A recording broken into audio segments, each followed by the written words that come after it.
Ủa tao xa thì tụi mày mà nói cái đấy chứ chúng mình admin xong tao này con ca của nên tới ní admin mình bị cú mà chạy từ bóng bóng lên sang đó nè muốn lựa chọn từ ca của admin xong này nó bóng bóng chạy từ lưng bay mình link telegram mỗi bóng bóng ăn châu từ đấy tao sẽ tại đó admin từ lại cú bát bóng bóng dương từ lại cú bát đấy này cái tụi bóng bóng tại đó mình member những link cho nó bóng bóng bát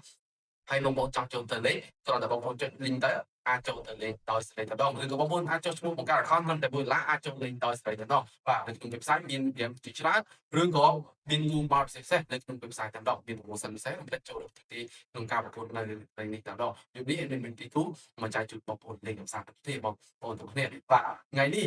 រៀអូវីដូត្រូវបាក់គ្នាជាមួយនឹង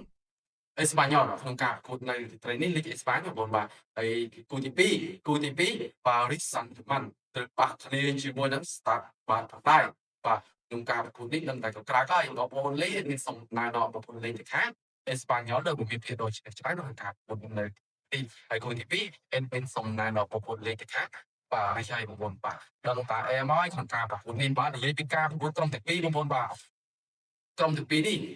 គូទី1អេស្ប៉ាញ៉ុលមានភាពដូចច្រើនក្នុងការប្រកួតនៅពេលនេះហើយជួបគ្នាច្រើនដងហើយបងប្អូនបាទអេស្ប៉ាញ៉ុលតែងតែឈ្នះបន្ទូក្នុងការប្រកួត